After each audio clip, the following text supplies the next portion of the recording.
Olá, boa noite a todos e a todas, né? Estamos aqui em janeiro de 2021, iniciando mais um canal Social em Foco, um canal nosso no YouTube. Bem, como a gente tinha prometido em dezembro do ano passado, no encerramento do Natal Cultural, a gente falou que dia 20 de janeiro, 27, estaríamos voltando com as ações do canal, focando na questão cultural.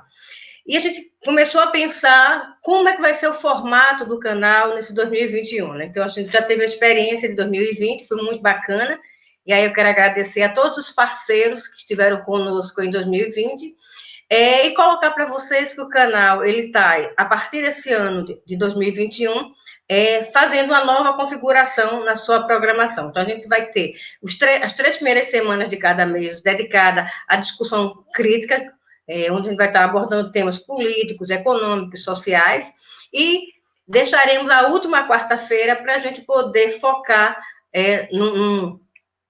no espaço cultural, trazendo para brilhantar o canal pessoas da área do teatro, do cinema, da música, né? E até porque o Brasil é um celeiro cultural gigantesco e a gente não pode estar desmerecendo esse espaço que a população brasileira vem estruturando. Então, para esse ano de 2021, né, já que a gente está já começando a vivenciar um processo de mudança no âmbito da própria saúde pública, a gente não pode desmerecer e deixar de falar sobre esse assunto. Então, a gente vai estar com essa programação voltada para a cultura a cada última quarta-feira do mês. Bem, a gente vai aproveitar, enquanto dentro da nossa proposta de debate, né, antes de trazer o debate de hoje, eu quero evidenciar o processo ainda que a gente vive. Eu estou muito feliz que o Brasil começou agora um domingo passado, a vacinação. Então, a gente já começa a ter esse sopro de esperança já acontecendo, já se materializando no Brasil. Mas a gente tem muita clareza que a vacina ela é um passo, um dos. A gente tem que manter o distanciamento social, a gente tem que manter a questão evitar qualquer tipo de aglomeração. Então, por mais que a gente queira teatro, por mais que a gente queira cinema, por mais que a gente queira música, a gente sabe o preço que pode pagar por essas aglomerações. Então, o canal está tentando colaborar, né, nesse enfrentamento da pandemia, garantindo as quartas culturais a cada mês. Então, eu quero agradecer muito, muito, muito toda a mobilização do setor, né, da saúde aqui no Brasil, que enfrentou de maneira muito hercúlea o processo da pandemia em 2020. Quero parabenizar todas as pessoas que estão na linha de frente, quero parabenizar todas as pessoas que estão nos departamentos de pesquisa, né, atuando na descoberta dessa nova cepa e como é que pode ser combatida.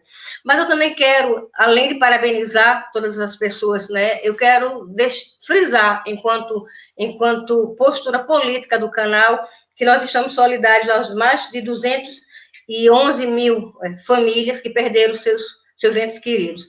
É muita gente, né? É quase assim uma população de cidades do Brasil, a quantidade de pessoas, a quantidade de brasileiros que foram retirados, né, de maneira muito brutal em função da Covid-19. E colocar que, mesmo diante de todo o negacionismo, né, do poder político, e aí eu não vou minimizar a crítica e colocar, né, do governo federal, né, em nome de Jair Bolsonaro, que, de certa maneira, negou o enfrentamento da pandemia, negou a descoberta da ciência, né? Tentou o tempo inteiro ludibriar as pessoas com outras propostas, a gente conseguiu vencer. Eu acho que assim a racionalidade, a ciência conseguiu imperar nesse momento. Mas assim, o canal Social em Foco solidariza a mais de 211 mil famílias que perderam seus entes queridos. A vacina está aí, é uma vitória, mas é uma vitória apenas parcial. A gente precisa avançar mais. A gente precisa garantir a vacinação para todos os brasileiros. Mas já é um grande passo, mas já é uma grande conquista. E esse fio de esperança que se apresenta para a gente, ele demonstra que o povo tem poder, né? E a ciência tem poder, que a gente se organizando, a gente pode estar enfrentando uma série de ações negacionistas. Bem, então, para a noite de hoje, a gente vai começar, né, desse janeiro cultural, a trabalhar com um tema bem instigante, que é um curta-metragem que se chama, denominado Cura-me. E para compor essa noite de hoje, eu vou chamar o professor Benedito Medrado, que vai estar na mediação desse curta, né? Olá, Benedito, tudo bom, querido? Coisa boa revê-lo, né? Mesmo que seja nessa condição, né, virtual, mas é muito bom revê-lo. Bem, para quem não conhece, Benedito Medrado, eu quero agradecer, porque só o canal Social em Foco para tirar um professor universitário das suas férias, né? A gente tem um janeiro sagrado, não é isso, Bené? E mesmo assim, quando eu fiz o convite, ele fez, não, eu estou nas férias, né, Betinho? Eu disse, tá, mas eu também estou. Mas mesmo assim, eu acho que pela dimensão e pela complexidade da temática e pela beleza que foi, né, da cena, esse curta, o convite foi aceito. Então, para quem não conhece o Benedito Medrado, que eu acho que pouquíssimas pessoas não conhecem, Benedito é doutor em psicologia social, né, e professor dos cursos de graduação, mestrado e doutorado em psicologia da Universidade Federal de Pernambuco, é coordenador do Núcleo Feminista de Pesquisa em Gênero e Masculinidades, o GEMA, pela Universidade também de Pernambuco, e cofundador do Instituto Papai. Então, vocês terão hoje, logo após a exibição do vídeo Cura-me, a mediação, né, e o debate desse curta-metragem com o professor Felipe Medrado. Eu vou chamar agora também, para vocês conhecerem, o Eduardo Varandas, né, que é o diretor, né, do curta, e que quando Eduardo manda até o currículo, eu imaginei muita coisa na área de cinema, blá, blá, blá. Aí quando eu digo, nossa, ele é professor, e, além de professor, trabalha no cinema, trabalha com cinema. Isso é muito bacana, porque a gente começa a ver que essa interface que o direito faz, que a psicologia faz, que a social faz, a psicologia faz com a arte, é muito, muito, muito instigante para a nossa profissão. Então, bem, Eduardo Varandas, ele é procurador do trabalho, professor de Direitos Humanos da Unesp, membro do Conselho de Direitos Humanos do Estado da Paraíba, membro da Coordenadoria Nacional de Combate ao Trabalho Escravo, mestre em Direito pela Universidade de Coimbra, especialista em auditoria do trabalho pela UNB e diretor roteirista de cinema, e especificamente desse curta, né, que é o Cura-me, que eu me apaixonei quando eu assisti, eu disse, nossa, tem coisa muito boa sendo produzida aqui no Brasil. Né? Então, seja bem-vindo, Eduardo, e daqui a pouquinho você dá as boas-vindas a todo mundo, né? Antes da gente passar o vídeo. Agora, a nossa queridíssima Ingrid Trigueiro, e, como eu falei, já está virando figurinha carimbada aqui do canal Social em Foco. É uma fofa de participação. Então, a Ingrid Trigueiro, né, é professora de arte, com mestrado em teatro pela Universidade Federal da Paraíba, é atriz profissional com participações em teatro e cinema. Seus recentes trabalhos no audiovisual são os premiados Rebeito de André Moraes e Bacurau, os diretores pernambucanos Cléber Mendonça e Juliana Dornelles, que eu já mando um abração para o Cléber, né? E agora a Ingrid integra a equipe do Cura-me, que é muito prazeroso assistir e ver a sua versatilidade, né, no cinema. Porque você tem aquela imagem da Ingrid do Bacurau e de uma hora para outra você vê a Ingrid no Cura-me, que é um salto assim, gigantesco, mas que vai ser muito bom para a gente. Sabe aquele prazer quando diz, nossa, como a gente tem coisa muito boa no Brasil, né? A gente tem muita gente boa no Nordeste produzindo teatro, produzindo cinema. Bem, e agora, né, essa criaturinha, né, linda, que eu já me apaixonei, né, quando eu assisti o vídeo, e muito mais no bate-papo aqui nos bastidores, que é o Micael Volker, aqui. Olá, querido, boa noite. Olá, boa noite. Antes de falar do Micael, eu quero só colocar para quem já está nos assistindo, já tem gente aqui assistindo o canal Social em Foco, que aproveite que está começando agora. A gente vai exibir o vídeo, vai exibir o curta. Então, manda o link do canal para o amigo, para o vizinho, né? Para a pessoa que está hoje sem muito o que fazer na quarta-feira e não vai assistir jogo ainda, dá tempo de até conciliar o jogo mais tarde com o canal logo mais, né? Então, aproveita, passa e vamos socializar. A gente está começando agora, né? Estamos apenas em 10 minutos de canal. Bem, o Micael, ele começou a atuar profissionalmente em 2016 com o espetáculo Pequenino Grão de Areia, um texto de João Falcão. Desenvolveu, a partir do ano seguinte, um trabalho contínuo junto à Companhia de Teatro Argonautas, em João Pessoa. Tem como destaque as peças O Gato Malhado e a Andorinha Sinhá, em 2017, que foi uma adaptação da obra de Jorge Amado, e Tennessee Me, em 2018, que reúne 3 peças curtas de Tennessee Williams.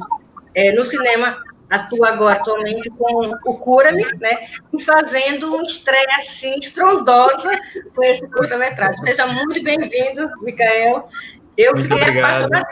Quando você começa a assistir, diz, nossa, que menino danado, ele vai longe. Veja, muito obrigado, professora. Que é isso, eu que agradeço em nome do Canal Social Escola. Daqui a pouquinho, a professora Marcela, da Universidade do Recôncavo da Bahia, está chegando, ela acabou de passar uma mensagem para mim, informando que está numa atividade no conselho, mas daqui a pouco ela chega. Bem, Bené, dê aí a sua boa noite para o povo, Eduardo, a Ingrid, para a gente poder, o tempo que o pessoal está chegando e a gente vai estar, assim, passando daqui a pouquinho. Então, tem tempo, gente, para estar fazendo a divulgação. Só para quem não conhece o canal Social em Foco, ele é um canal que ele surge, né, do ideal de 3 professoras, né, eu, a professora Marcela e a professora Marlene, né, cada uma de universidades diferentes. Eu acho que foi uma estratégia que a gente criou para não enlouquecer da pandemia, né? Então, como fazer algo que seja prazeroso, mas que não seja só sala de aula, mas que, ao mesmo tempo, tenha um viés que conduza debates que vai chegar à sala de aula. E é muito interessante que quase todos os nossos debates, eles seguem, né, eles ficam disponibilizados no YouTube, eles são socializados depois com os próprios participantes, professores, e tem servido de muito material sobre sala de aula. Nós chegamos no ano passado a 31 vídeos, né, então a gente produziu de junho a dezembro foram 31 encontros. Mais de 16 mil pessoas acessaram o canal Social em Foco, quase 2.000 pessoas já estão inscritas, então a gente sempre pede que se inscrevam no canal, porque o canal necessita, ele sobrevive das inscrições, né, dessa mobilização. Então a gente sempre pede para quem participa do canal que divulgue com seus colegas, peça que se inscrevam, acione o sininho para saber quando é que está acontecendo. Então a gente tem uma programação semanal com o mesmo ritmo. Serão 3 semanas dedicadas à economia, política, social, e a última semana ela vai ser voltada para a arte. Com você, Bené. Então, bom dia, boa tarde, boa noite, porque efetivamente no mundo virtual não existe essa separação de tempo tão absoluta. E eu queria também começar agradecendo, né, tanto a Beth, quanto a Marcela e Marlene por a construção desse canal, que eu acho que são, como você mesmo falou, né, no período de pandemia a gente acabou se tornando mais criativo e criando outras formas de comunicação, e eu fico muito feliz de estar participando desse espaço aqui com vocês, e lembrar que é uma iniciativa das universidades, né, eu acho que é muito importante também para entender que a universidade é um espaço que acolhe as diferentes formas de produção de comunicação e de conhecimento. E, obviamente, a cultura é um espaço de produção de conhecimento. Então, acho que, nesse sentido, abrir um dia no mês para poder pensar questões culturais, como elas atravessam o nosso cotidiano e como elas podem ser compreendidas também como espaço de produção de conhecimento, tanto quanto a ciência em diálogo com a ciência. A ciência e a cultura têm sido radicalmente atingidos recentemente exatamente por esse modelo de política que a gente tem enfrentado no Brasil, e não só no Brasil, mas em outros países da América Latina, inclusive na América do Norte, que felizmente está finalizando esse processo por lá. A gente espera que aconteça de um outro jeito nos Estados Unidos, e a gente espera também que a América Latina e os vários países que a integram voltem a pensar a cultura, ou que o discurso político oficial resgate o lugar da cultura como um espaço de produção de conhecimento e de ação política. E eu acho que não é à toa que incomoda tanto esse governo a produção cultural e a ciência. Mas, enfim, eu acho que a ideia da gente é que a gente possa conversar com a Beth, quando me convidou, falou muito que seria um bate-papo, então a minha disponibilidade é nesse sentido. A ideia de conhecer aqui o Eduardo, o Micael e a Ingrid é uma possibilidade da gente conversar sobre realmente um curta que temporalmente ele é curto, mas ele é muito intenso na provocação que ele traz para a gente. A Ingrid, eu demorei um tempinho para poder respirar e conseguir olhar para o teu rosto de uma outra forma. Incomoda muito o personagem, eu não vou dar spoiler, mas eu acho que a ideia é que a gente possa aqui realmente conversar, certo? Eu acho que atravessado pela experiência que tem a ver com a nossa formação, o campo de formação, mas experiência também pessoais que com certeza foram afetadas desde a elaboração do roteiro, da execução e agora também a gente do outro lado aqui assistindo. Então, é isso. A ideia é que a gente possa dialogar, abrir esse espaço como um espaço de diálogo e de troca e não de uma exposição. Enfim, é isso. Eu acho que a gente pode, então... Eu não sei qual é a sua ideia, Beth, se a gente já passaria a palavra para o pessoal ou passaria logo o vídeo. A gente não consegue te ouvir. Tá sem o áudio. Eu tenho que lembrar que está de férias, né? Eu esqueço que tem que ligar o microfone. Não, é só nesse primeiro momento, boa noite de todo mundo, e a gente começa em seguida, né? Já tem muita gente já assistindo, e eu peço que quem está nos assistindo, que coloque da onde vem, né? Porque para saber se é o pessoal de João Pessoa. Eu sei que já tem alguns fãs da Ingrid aqui já dizendo: Ingrid, sou seu fã, então deve ser daqui da Paraíba. Tem o pessoal do Crítica Retada que está aqui nos assistindo, Ari Falcão também está aqui, né? Então tem muita gente boa aqui prestigiando o canal. Eu aproveito e peço que vocês coloquem qual é o estado e também socialize o link no canal, que a gente está começando agora. O vídeo vai passar daqui a pouquinho. Eduardo. Bom, gente, é um prazer estar aqui com vocês. A gente sempre fica muito honrado de trazer o filme e expor uma temática tão interessante sobre direitos humanos, tão medieval e, lamentavelmente, tão atual como a questão da cura gay. E a ideia do filme, basicamente, como eu trabalho na área jurídica e também, nomeadamente, na parte de direitos humanos, no cinema denúncia, de mostrar que essas coisas acontecem. O filme é baseado em 3 fatos reais, a história eu escrevi é fictícia, não existe nenhum Mateus e nenhuma Eleonora, obviamente, mas a arte tem esse poder imenso e devastador de formar opiniões, de levantar pessoas, de provocar vozes. E a ideia do filme é exatamente essa. Vamos discutir o que tem acontecido no Brasil e em significativa parte do mundo sobre tratamentos torturantes a pessoas LGBTs. É essa a ideia principal. Discutir direitos humanos através de uma arte linda, maravilhosa, chamada cinema. Ingrid? Boa noite, Beth, Bené, meus queridos.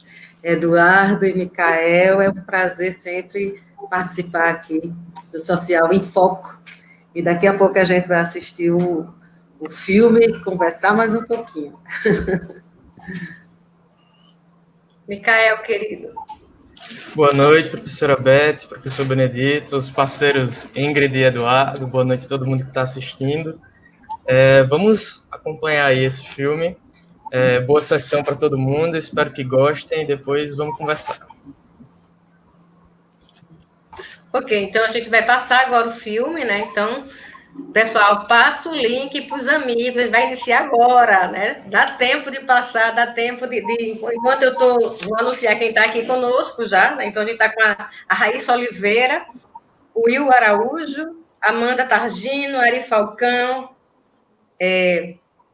a Kátia, a Maiara Santos, uma pessoa, Kleberton, Cíntia Andrade, Daniel Cavalcante, Tainá Lima e tantos outros que estão aqui chegando e prestigiando. Kátia Dumont, tá aqui. Gabriela deve ser Leite, Vladimir Santiago, enfim, o pessoal está chegando e está se anunciando aqui no espaço do canal Social em Foco.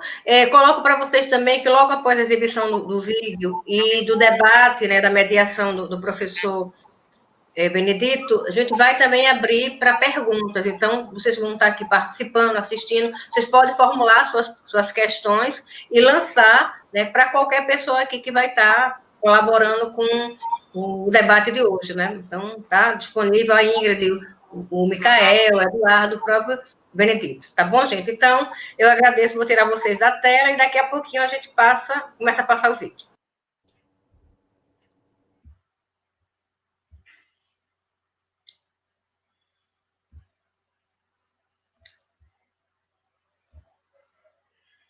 Aproveitando aqui na merchandising do canal Social em Foco, vamos lá, se inscrever no canal, aciona o sininho, né? Porque aí vocês ficam sabendo tudo que está acontecendo no canal durante toda a semana. Nossa programação é semanal. E para quem está começando agora a conhecer o canal Social em Foco, o canal ele acontece todas as suas exibições nas quartas-feiras, às 8 horas. E nessa formatação de 2021, a gente vai estar incluindo, na última quarta-feira do mês, um espaço dedicado à cultura. Então, a gente vai estar apresentando monólogos, poesias, vídeos, debates, música. Então, quem tiver, inclusive, interesse, esse é um canal que não é restrito a nenhuma universidade, né? Ele é organizado por 3 universidades, mas ele recebe, inclusive, estamos recebendo pauta, depois eu vou estar colocando aqui o e-mail do canal, para quem tem interesse em dizer, olha, Beto, eu gostaria de debater essa temática, tem um grupo muito bom, e a gente está também abrindo esse espaço. Bem, eu vou aqui começar e logo em seguida a gente está abrindo para o debate. Nossa, maravilha, né? Muito bacana. Vamos chamar o pessoal aqui, o Benedito, Ingrid, Kael. Antes de começar, antes de abrir para o debate, eu quero só informar que a gente está aqui com a participação de Ângela Nascimento, do CGE da Paraíba, Fernando Lhanhos Guzmão, né, que está fazendo já uma colocação, já está se fazendo um elogio à fotografia do filme, dizendo que é muito raro encontrar Vou botar aqui a fala do Fernando, né, colocando que a beleza da fotografia, né, que o curta promove. Bem, gente, então, dentro da dinâmica, agora eu vou deixar vocês com o Benedito, que vai estar fazendo exatamente o debate, né, o caloroso debate, incluindo a percepção do diretor, a percepção da Ingrid enquanto atriz, o próprio Micael, né, que assim, abrilhantou, deu vida ao Matheus, e em seguida a gente volta e eu peço que as pessoas que estão aqui participando, além de fazer o convite aos demais colegas, comecem a formular suas perguntas, porque uma das questões que o canal muito trabalha é essa interação entre quem está participando, né, como debatedor, como participante da elaboração do filme, com quem está assistindo e prestigiando o canal. Então, eu saio um pouquinho aqui e daqui a pouco eu volto. Benedito, agora é com você, Eduardo, Ingrid e Micael.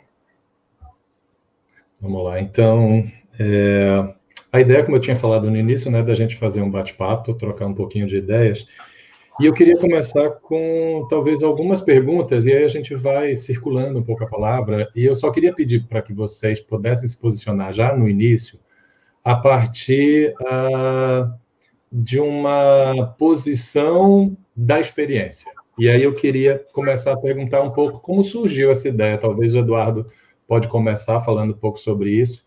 Como surgiu essa ideia, não só do ponto de vista que você já falou um pouco no início, da questão política nacional, das questões do campo dos direitos humanos, mas eu queria saber um pouco do Eduardo, assim, como que surgiu, como te mobilizou, como te sensibilizou pensar essa questão a partir de uma produção cinematográfica? Veja só, eu tinha feito um filme já com temática LGBT anteriormente, que foi Osana nas Alturas, e eu tinha prometido a mim mesmo que não repetiria, pelo menos sequencialmente, a mesma temática, até para variar o meu trabalho enquanto diretor iniciante, mas aí o aspecto político, como eu disse, me constrangeu muito, no sentido de que houve juízes que conseguiram eliminar essas curas gays, elas fossem praticadas por psicólogos, já que o Conselho Federal de Psicologia proíbe, não é? Existe uma normativa interna, e além desse discurso religiosista, digamos assim, misturando o Estado com religião, comprometendo, inclusive, a Constituição. Depois, o filme é baseado em 3 fatos reais, entre eles a minha história.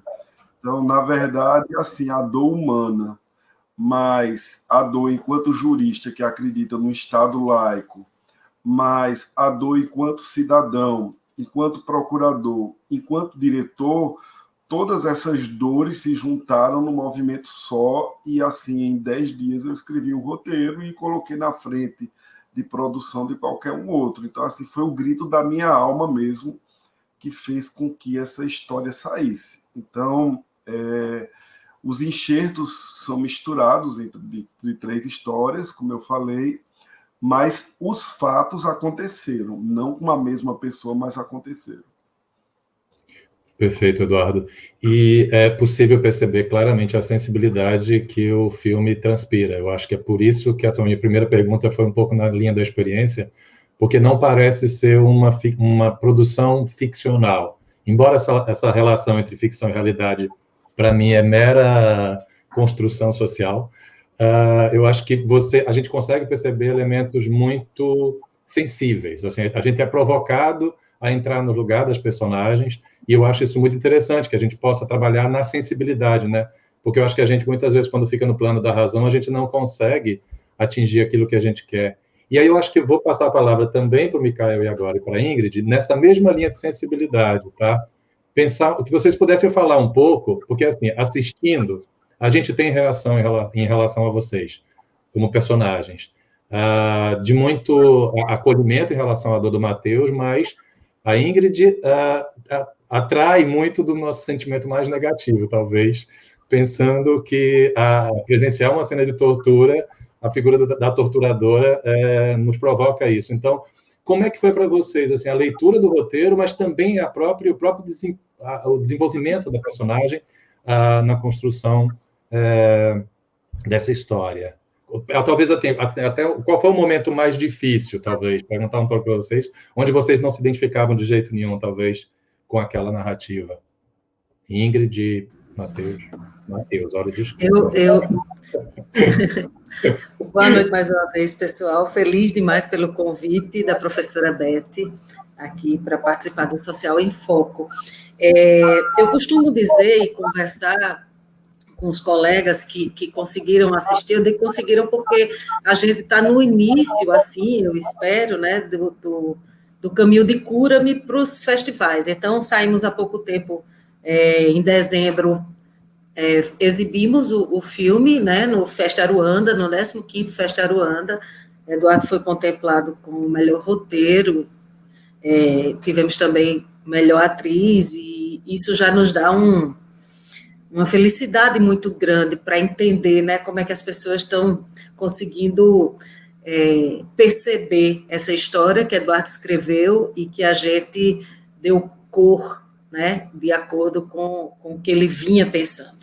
E eu costumo dizer aos meus amigos, quando entram em contato comigo, porque, assim, ainda há pouco tem gente dizendo assim, você, sua terrível, ai, que ódio, ai, que raiva de você, né, da personagem. Eu sempre digo que, para mim, foi um desafio muito grande, né? Leonora foi um desafio muito grande, porque em momento nenhum, né, eu me identifico.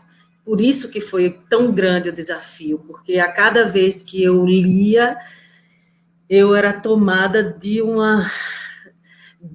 precisar realmente respirar, entender, né, como é que eu vou chegar e dosar e dar a mão, dar uma cor aí para pintar essa personagem. E aí, quando...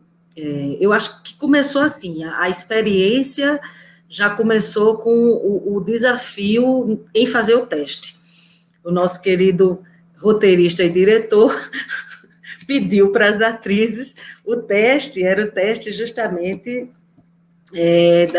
da cena que, para mim, é a cena mais difícil, né, que é a cena do exorcismo. Então, isso me incomodou, assim, quando eu peguei o texto pela primeira vez para fazer o teste, eu digo, meu Deus, 2 laudas e meia para a gente decorar e fazer esse teste. E eu digo, vamos lá. E cada frase que eu lia e cada coisa que eu via, eu dizia, não é possível, não, gente, né? E vamos embora.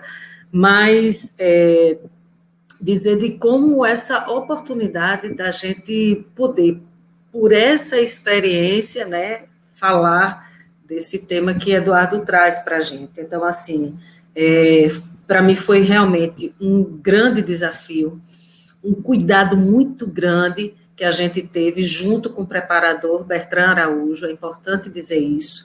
Nós ensaiamos muito. Eu conhecia Micael só de vista, então a gente precisava ter esse contato maior, né? Eu ficava numa preocupação muito grande, embora estivesse ali junto de mim, Bertrand como preparador, Eduardo como roteirista e diretor, mas eu ficava o tempo inteiro com muito cuidado para não cair numa caricatura, porque eu acho que é uma linha muito tênue, né? E isso poderia acontecer, e eu acredito que não aconteceu. E, assim, trazer essa verdade, né? Dessa crença de Eleonora, né?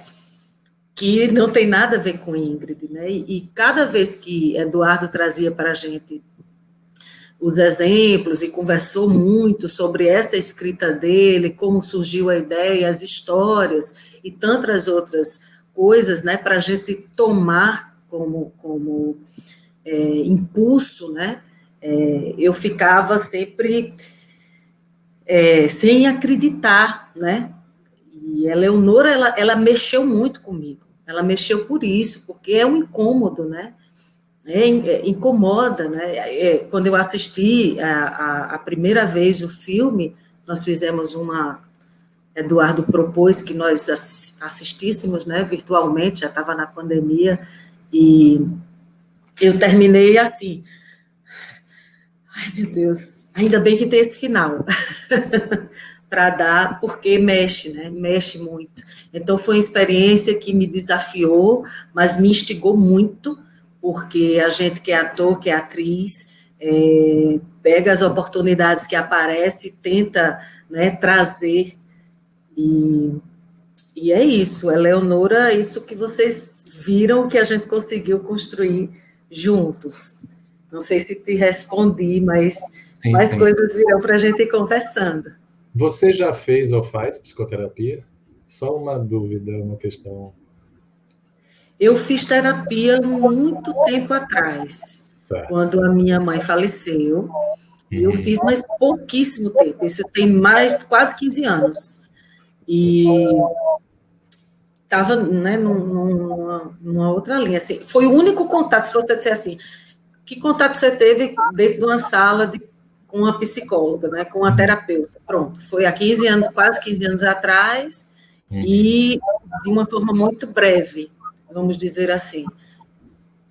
Eu acho que o encantamento, talvez, e o encontro teu com o roteiro é que gerou, talvez, essa sensibilidade na construção dessa personagem que saiu com um set muito bem elaborado. Setting é um termo que a gente usa na psicoterapia, né, para falar desse encontro, esse espaço que é mais do que o físico, né? Embora também o cenário seja muito bem elaborado, eu acho que vocês conseguiram criar aquilo que a gente chama de setting, que é mais do que as estruturas, tem a ver muito com a relação entre as personagens, e talvez eu acho que o roteiro e o encontro entre vocês ajudou muito. E aí, Micael, que não é Micael, e é Mateus ao mesmo tempo, desculpa, ainda misturo, porque ainda para completar começa com a mesma letra, mas você poder falar um pouquinho também, Micael, para a gente, dessa experiência de um personagem tão denso e, ao mesmo tempo, uma responsabilidade tão grande de contar essa história.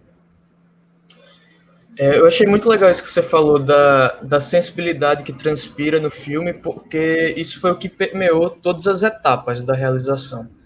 Desde antes do teste, aconteceu uma coisa muito curiosa, que Eduardo reuniu todo mundo que ia fazer o teste para contar, para falar para a gente sobre essa história que ele queria contar, o que ele via, como ele via esses personagens, e desde o teste a gente já teve um contato com o Bertrand para que houvesse uma aproximação, e eu notei assim que houve muito um cuidado comigo, porque primeira experiência em cinema, quando eu gravei eu tinha 17 anos, e o ambiente de set pode ser muito opressor, né? E aí durante toda a realização houve esse cuidado e essa sensibilidade. E a preparação foi importantíssimo para poder fazer isso, porque, de fato, é um personagem que vai cada vez mais mergulhando numa densidade. E aí, do ponto de vista técnico, também precisa ser um mergulho. E para isso acontecer, todo mundo tem que mergulhar junto, e foi o que aconteceu. Outra coisa curiosa foi que, quando a gente ia gravar, antes da gente começar a diária, ficávamos eu, Ingrid, Bertrand, Eduardo e Irã, nosso diretor de fotografia. Nós fazíamos uma mini preparação todos juntos, não só os atores, como também diretor e diretor de fotografia. E essas coisas acho que foram construindo esse ambiente propício para essa construção, para esse mergulho. Esse desafio de você ter que muitas vezes falar sem dizer nada é bem complicado. A cena, acho que mais difícil para mim também foi a do exorcismo, porque é o momento mais pesado e a gente fica, mas como agir, né? Uma pessoa ali fazendo aquilo que ela faz e como passar tudo que ele sentiu apenas em uma fala no final que eu acho assim, muito bem colocada nesse roteiro de Eduardo, que é muito potente, que é uma mistura de muita coisa, né? E aí, outra coisa interessante, inclusive do que você falou, que tem tudo a ver com nossa realização, que é dessa sensação que ocorre de aproximação entre os personagens, de acolhimento, que também foi uma inteligência muito grande de Bertrand na preparação, que na primeira semana ele fez com que eu colocasse as minhas inseguranças enquanto Micael, para ela, enquanto Ingrid, atriz, e ela pôde me dar um feedback real de uma insegurança real. E, assim, o que ela me disse naquele dia, eu não esqueço, e nos aproximou definitivamente desde a primeira semana de preparação.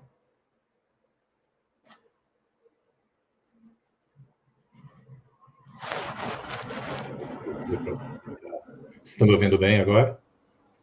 Sim. Ok. Então, eu acho que é importante... Vocês já tiveram contato com pessoas que assistiram, né? Acho que um pouco a Ingrid estava falando disso. E aí eu queria ouvir também de vocês, tanto do Eduardo também, quanto do Micael, e também da Ingrid, se quiser trazer um pouquinho mais. Qual tem sido as reações? O que é que vocês têm... como é que vocês... Eu posso falar um pouquinho da minha reação, mas eu queria também que vocês pudessem falar da reação das pessoas que têm assistido e como é que elas têm elaborado. Porque, assim, particularmente pensando que é um vídeo, como ele é uma denúncia, como muito bem colocou o Eduardo no início, ele prolonga na cena, que eu vou chamar também, como muito bem definiu o Eduardo, de tortura.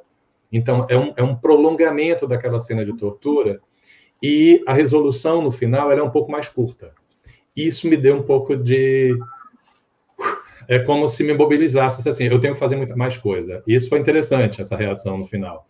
Ou seja, o vídeo ele não precisa trazer todas as respostas, todos os caminhos. A gente tem que achar caminhos, né? O próprio filme ele tem que nos provocar a pensar caminhos. E eu acho que isso é uma coisa muito boa.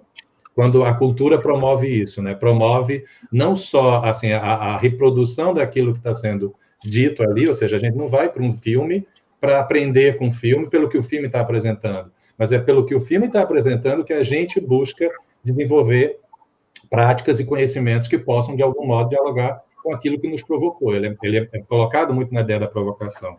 E aí essa foi um pouco a reação que me bateu. Eu queria um pouco de vocês também, como é que vocês... Quais são os diálogos que têm chegado para vocês das pessoas que assistem?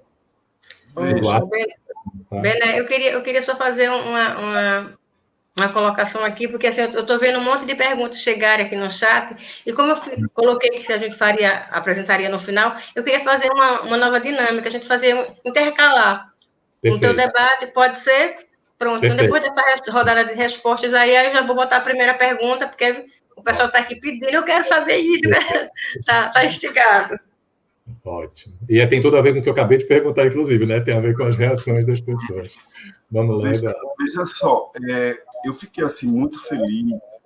Primeiro, eu queria também fazer um voto de louvor a Bertrand, né? Na verdade, eu e Bertrand, a gente tem uma simbiose muito grande. A gente trabalhou em Osana e Bertrand, ele dividia muito comigo o que ele iria usar para preparar. Então, ele dizia o que você precisa, o que você quer.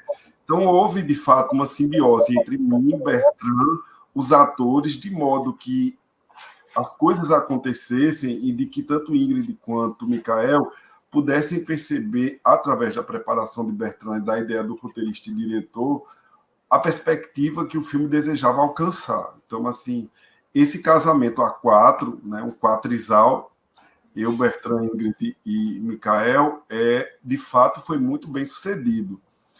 E foi como eu imaginava que as coisas aconteceriam. Agora, a reação das pessoas, assim, para a alegria de quem é roteirista, aí eu vou falar da perspectiva do roteirista, e os meninos falam da perspectiva, e menino, né? Menino e menina falam da perspectiva de ator e atriz. Da perspectiva do roteirista que criou a história, assim, é muito prazeroso você saber que você alcançou o objetivo. Você sufocou a pessoa até o último minuto, que esse é o objetivo do roteiro, o sufocamento, colocar todos na posição de Mateus, de ficar sem respirar, de ser exorcizado, de sentir aquelas dores. Então, assim, o roteiro foi propositadamente escrito para que até o último segundo ninguém soubesse o que ia acontecer com Mateus. E a pessoa ficasse naquela suspensão de respiração até o desfecho. Então, e é esse o feedback que eu recebo. Gente, eu fiquei com ódio da psicóloga, desgraçada, como é que se faz uma coisa dessa? Eu não consigo mais imaginar uma situação dessa. Então, é esse o propósito do roteiro. Então, o feedback foi todo assim, em muita concordância com aquilo que a gente, de fato, propôs. Agora, o que eu gostaria de ter é o feedback de quem professa aquela fé e de quem apoia esse tipo de tortura, né? A gente teve o feedback de uma plateia que vai ao cinema, que assiste curtas-metragens, uma plateia que tem uma intelectualidade muito mais libertária do que a maciça maioria do povo brasileiro.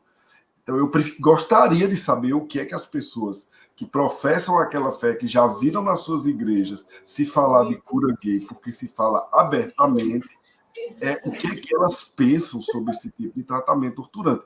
Esse feedback eu ainda não vou ter, mas eu prometo que eu vou cutucar a onça com vara curta. Acho que vale a pena. Embora já dá para imaginar mais ou menos qual seria a reação. Ingrid? Quando a gente participou do Fest Aruanda, algumas pessoas assistiram, e agora, recentemente, a gente participou do Festival de Direitos Humanos, né? E aí mais pessoas assistiram. Então, iam sempre responder no Face, né? Muitas pessoas se identificaram, voltaram para a sua adolescência, né? Algumas vieram pelo WhatsApp, assim, no privado, dizer, eu me senti no lugar de Mateus, numa escola que eu tinha lá com as freiras, ou eu me vi nesse lugar de Mateus, e sempre enaltecendo a questão da temática, da importância dessa discussão, né? E sempre odiando a psicóloga, né? Esta psicóloga, né? Teve uma colega que chegou e disse, Ingrid, você sabe que eu sou religiosa, mas na minha igreja ninguém faz isso, e não sei o quê, enfim. Então, assim, tem vários comentários que me chegam, mas, no geral, as pessoas apontam, né, da importância dessa temática. Uma amiga recentemente disse assim, que horrível ainda ter que falar sobre isso, né? Mas que importante falar. Então, são essas os feedbacks, os retornos que eu estou tendo, né, sobre o filme, né, esse entendimento dessa criatura chamada Leonora, que se coloca dessa forma, né. Eu lembro que durante o nosso contato, Eduardo dizia assim, ela acredita nisso, ela acredita nisso, piamente, assim, por isso que ela defende tanto, ela defende junto com a religião dela, né. E é isso, eu já estou misturando também, porque eu vou lembrando das coisas, né, de como me chegou a parte, né, da interpretação, como me chegou a voz, essa docilidade que ela coloca até, né, vir as vias de fazer aquele exorcismo lá. Então, assim, no geral, né, as pessoas têm me dito muito isso, assim, você está terrivelmente interessante fazendo aquele personagem, eu estou com ódio dessa psicóloga. Mas Terrivelmente realista. da importância desse tema e se colocando nesse entendimento, né, que o Matheus passa, sofre, quantos outros. Mas muita gente se identificou, viu? Pessoas que eu nem... Chegou e disse assim, Ingrid, eu me vi na adolescência, eu passei por, sabe? Nossa, né? Porque, assim, foge muito, assim, eu não... A minha relação, isso depois pode vir até uma pergunta, eu posso até melhorar mais, falar mais sobre isso, né? Mas é uma relação totalmente de extremo oposto mesmo, assim. Isso torna o desafio ainda mais interessante, o resultado Pois também. é, No final... eu coloquei para uma amiga, atriz, inclusive, ela está em São Paulo e falou comigo, quando eu disse assim, ela disse, você faz com suavidade, com tranquilidade, eu disse, foi um dos maiores desafios fazer a Eleonora, porque, claro, está tudo meu lá, né? Nosso trabalho de ator, de atriz é esse, é emprestar eu tenho dor, eu tenho raiva, eu tenho crença, é tudo, mas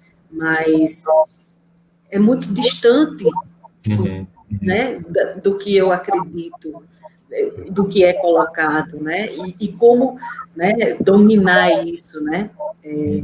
Micael dizia, a gente tinha essa preparação anterior, porque a gente precisava entrar, né, nesse clima mesmo, né, de Eleonora e Matheus. E era interessante porque Bertrand fazia preparação e despreparar também, porque tinha cena que eu entrava numa energia muito... Claro, não é verdade nem nada, mas é porque a gente vai se doando, né? É a doação de cada um. Mas aí já é outra história, eu já estou fugindo da sua pergunta. Mas é isso, no geral, o que chegava para mim é isso, o que tem chegado na realidade, né? É isso. Gente se identificando, gente enaltecendo a temática e entendendo que é importante que a gente mostre esse filme. Perfeito. E eu vou passar, então, a palavra para o Matheus. Desculpa, Micael. Olha, vai ser até o final disso, viu, Micael? Desculpa, mas... É o seguinte, Micael, eu vou seguir nessa mesma pergunta, mas eu vou conectar com uma pergunta que foi feita aqui por uma pessoa que está assistindo. O nome dela é Maiara Santos. Eu acho que tem a ver com isso que eu acabei de perguntar e te ajuda a pensar num interlocutor, que eu acho que o Eduardo colocou aí, um possível interlocutor, e eu queria trazer um outro para agora para a gente pensar, que são esses que, como colocou muito bem a Ingrid, pessoas que vivenciaram, por exemplo, situações semelhantes, e que poderiam reagir de algum modo ao filme, diferente, enfim, a partir da sua própria experiência. E a pergunta da Maiara é exatamente se você, no processo de preparação, né, como foi esse processo de preparação do teu personagem, se você e a equipe de produção tiveram contato direto com as pessoas que inspiraram a trama. E aí você poder falar um pouquinho sobre como é que foi isso. Essa pergunta é ótima. Né? Essa pergunta é ótima, porque assim que a gente esperasse, antes da gente começar a gravar, apareceu no caminho uma pessoa com o mesmo nome do personagem, que tinha passado por situações muito parecidas, incluindo o exorcismo. E a gente começou a gravar num domingo, e na sexta-feira essa pessoa aconteceu essa conversa. E foi muito interessante porque nos trouxe, primeiramente, muitas confirmações do roteiro, confirmações do que coisas que Eduardo já tinha me dito antes, e confirmações de coisas que eu trouxe na composição. Dessa ideia de como se uma vida fosse sido vivida até então, estivesse sendo vivida dentro de uma panela de pressão, né, que é essa opressão de pessoas terrivelmente evangélicas, né, de fundamentalistas religiosos.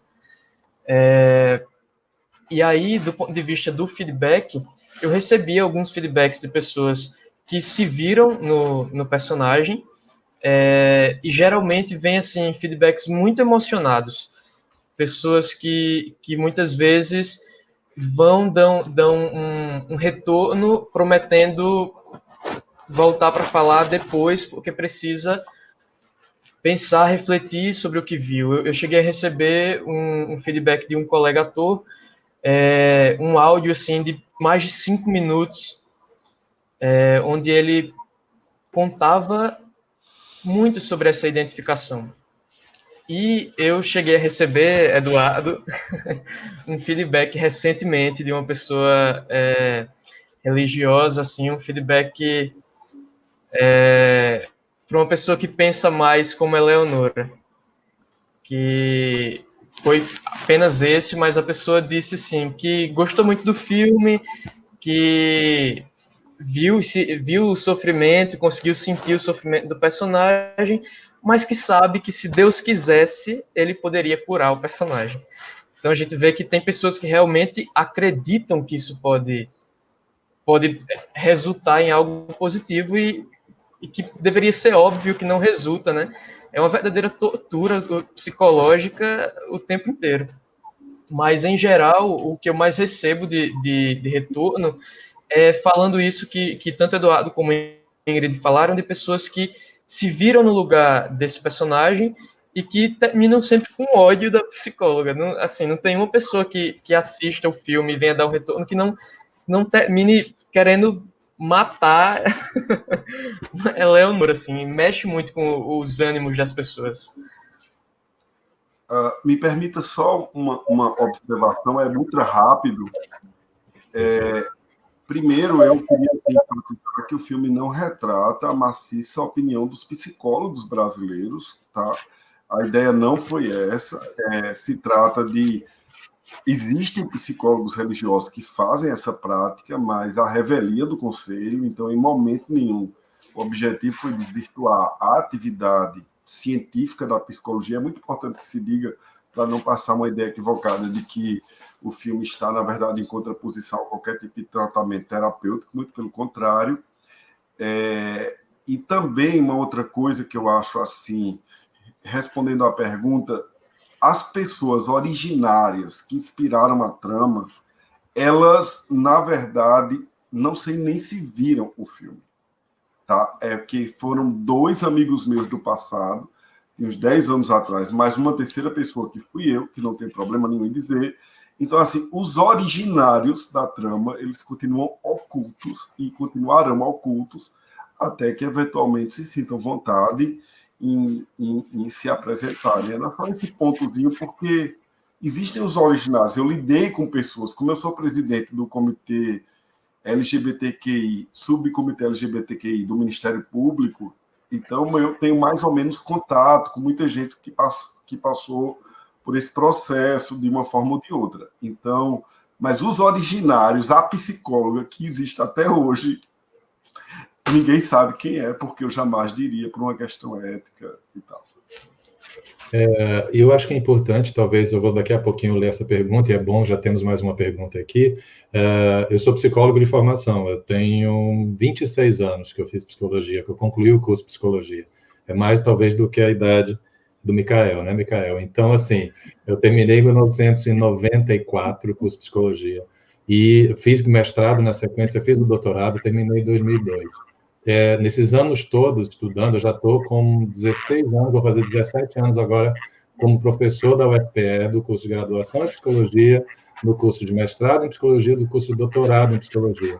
Nessa trajetória de mais de 25 anos, ou seja, mais de um quarto de um século, eu nunca, em nenhuma sala de aula, eu ouvi falar sobre psicologia cristã, porque a psicologia não admite essa relação, do ponto de vista da produção de conhecimento e da ciência, com qualquer vinculação religiosa. Nunca vi falar de psicologia cristã, como nunca vi falar de psicologia vinculada ao espiritismo, nunca vi falar de psicologia vinculada a qualquer matriz religiosa. E se alguém chegar falando que é psicólogo religioso, ele está cometendo um equívoco, não só um equívoco, mas um crime de falsidade ideológica.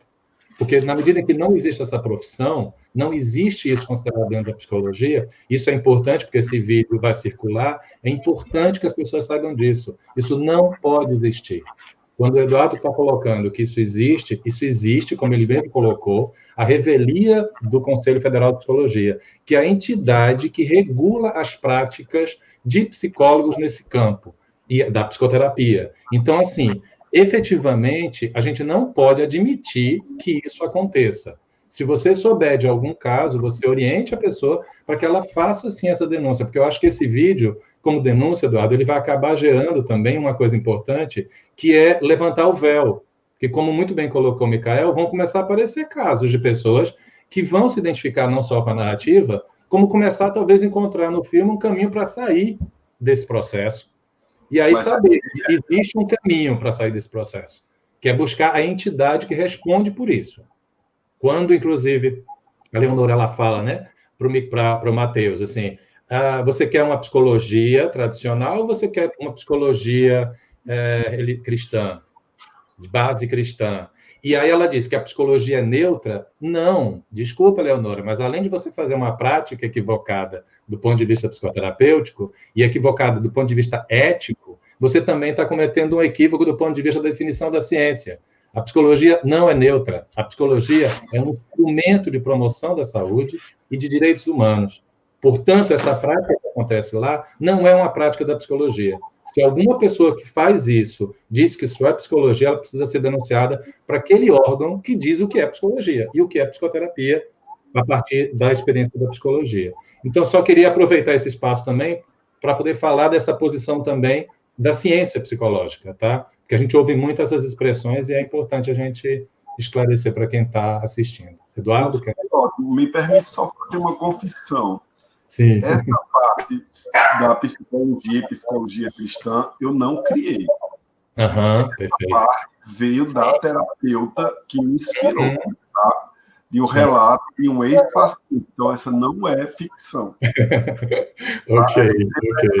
Uma abordagem psicológica ou psicológica e cristã. Essa frase literalmente existe. Perfeito. E várias pessoas me confessaram de outros psicólogos que eles foram indagados sobre uma frase muito parecida. Então, não é criação, não é ficção. Excelente, excelente. E é por isso que eu estou conversando com essa narrativa que, de fato, eu imagino que não seja pouco comum, até para poder dar um certo respaldo e depois dizer, quando for abordado, por exemplo, é uma forma de se defender. O psicólogo que faz isso, muitas vezes vai chegar, por exemplo, ao ser acionado pelo Conselho de Psicologia para poder responder sobre uma denúncia, provavelmente vai usar isso como argumento.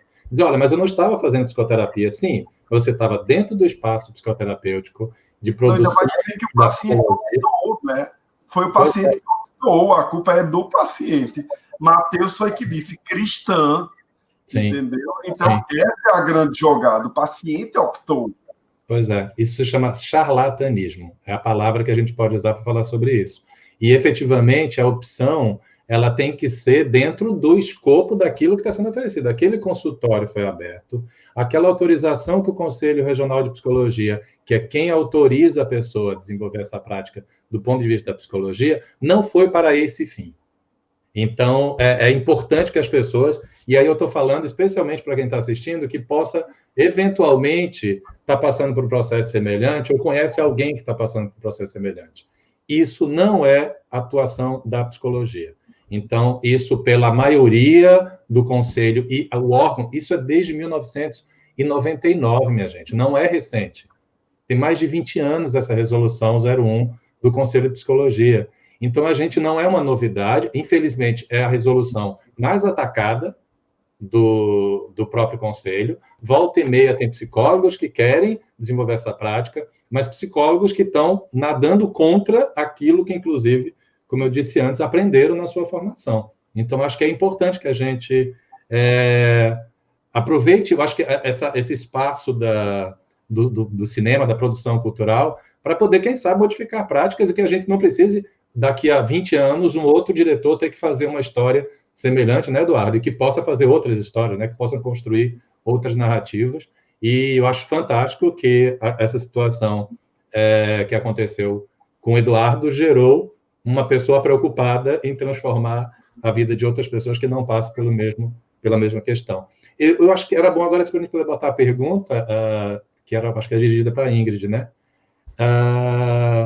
Ingrid, então, você teve um laboratório para a Eleonora com evangélicos e frequentou as igrejas, sua personagem é terrivelmente evangélica. E o Micael também, parabéns, 2 grandes artistas. Seu áudio está desligado, a gente não tem jeito, né? A gente esquece. Esqueci, perdão. Vamos lá. Algumas indicações de Eduardo e de Bertrand para assistir algumas coisas, mas nada que eu precisasse ir para a igreja, frequentar a igreja. Não, eu vi algumas coisas assim, busquei na internet, mas ao mesmo tempo que eu via, eu já não queria e queria trazer da vida a partir de algumas coisas que eu pudesse ver, mas assim, tendo essa autonomia mesmo, né, que todo artista tem para construir, para a construção dessa personagem, né, porque o roteiro já me dizia muito do que a gente, tinha muita coisa ali para explorar, né, é como eu disse, como eu tive o primeiro contato com a Leonora, eu peguei a sinopse para fazer o teste, e aí, mas a única cena que eu peguei foi a cena do exorcismo, que é uma cena imensa, uma cena que dá essa agonia, esse sufocamento, essa coisa, essa angústia, né? Para quem não tá assim acredita ou quer ou né, se tá ali junto com o pensamento da Leonora, que é o meu caso, então gerava muito desconforto. E aí, com esse desconforto, eu fui descobrindo quem era a Leonora, né? Mas eu não precisei, eu nem vi, que foi a pergunta, acho que foi de Ademilson, não sei. Eu não fui para igrejas, né? Sim, foi do Ademilson Maia.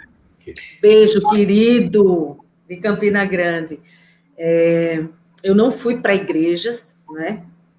Eu não sou evangélica, assim, só para falar, né, eu acredito, eu tenho minha fé, eu tenho minha crença, mas eu não fui para nenhuma igreja, eu não tive conversa com pastoras ou pessoas evangélicas para pegar trejeitos, alguma coisa, não, eu não fiz isso, né, como eu também não tive contato com nenhuma psicóloga, por exemplo, que fosse terrivelmente cristã ou não, né, foi das nossas conversas, algumas coisas vistas, mas o meu laboratório foi esse, né? E muito trabalho na preparação, né? Eu e Micael, a gente ensaiou muito, para a gente entender o tom das cenas, de cada diálogo, de estar junto, como é que isso vinha, né, desse diálogo também de Eduardo com Bertrand, Bertrand conosco, e depois os 4 juntos. Foi assim que aconteceu.